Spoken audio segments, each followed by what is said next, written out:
Inside a modest living room lit by the amber glow of an evening lamp, Titi kneels on a worn rug in fervent prayer, clutching a Bible tightly against her chest, while Lanre stands near a curtained window with his back half turned, arms folded, his face carrying quiet exhaustion after years of disappointment.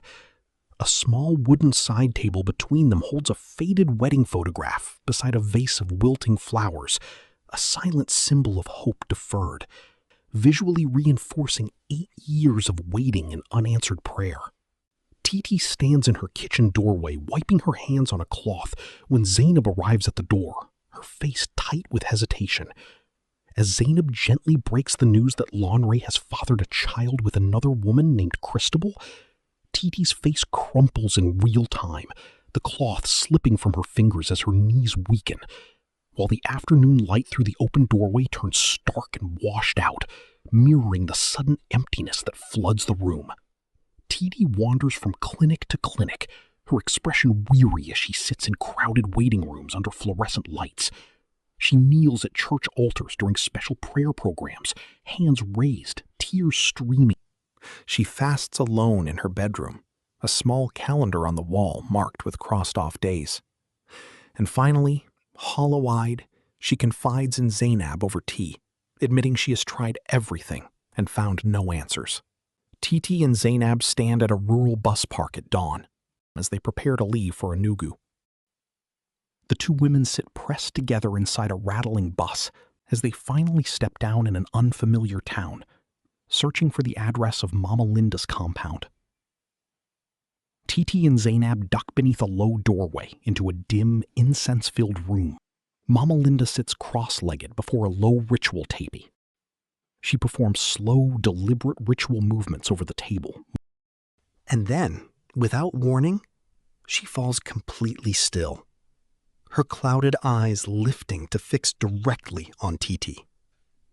"There is nothing I can do for you," Mama Linda says quietly.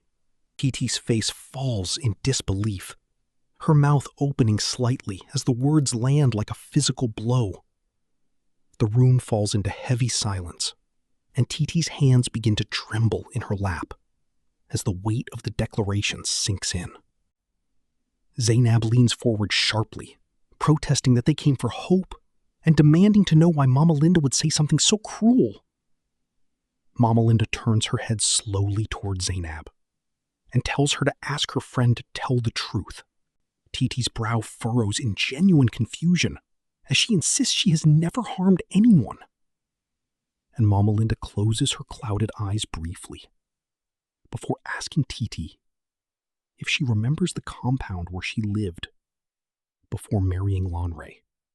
The scene shifts into a warmer, sunlit flashback of a modest shared compound where a younger Titi and her neighbor Sola sit together laughing on a low bench outside their rooms. 2-year-old Toby toddles between them, reaching up for Titi with delighted giggles as she lifts him onto her lap. Titi buys him biscuits from a small tray of snacks, establishing the closeness that once existed between the two families. Time passes as Titi and Sola stand facing each other mid-argument, voices raised and faces tight with anger. The two women turn sharply away from one another, each retreating to opposite sides of the compound in bitter silence. In the days that follow, they pass each other without a glance, Titi hanging laundry while Sola sweeps her doorstep, both pointedly ignoring the other, a visual symbol of the friendship that has quietly died. On an ordinary afternoon, Sola cooks over a small stove outside her room while Titi washes clothes in a basin behind the house, both absorbed in their separate chores. Little Toby wanders unnoticed away from his mother, drawn toward the uncovered well a short distance away. Titi glances up and sees him from a distance, freezing in place as he leans over the well's edge, fascinated by his own reflection in the water below. And in the terrible instant that follows, Toby slips and falls into the well with a splash, while Titi, recognizing exactly what has happened, does not scream, does not move, and instead turns away and walks back to her washing. Hours later, Sola stands in the compound, calling Toby's name with rising panic, neighbors gathering around her as the search spreads.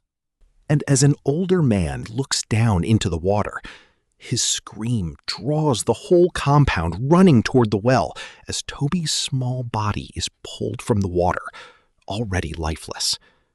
And in a quiet, somber funeral scene beneath an overcast sky, a small coffin is lowered as Sola weeps, with Titi standing distant and silent at the edge of the mourning crowd.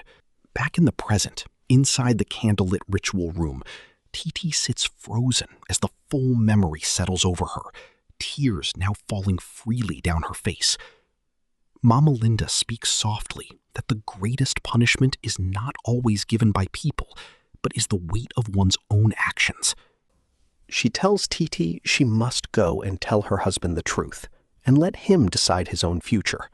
If you enjoyed this story and want more inspiring contents like this, please like, share, comment, and subscribe. Thanks for watching.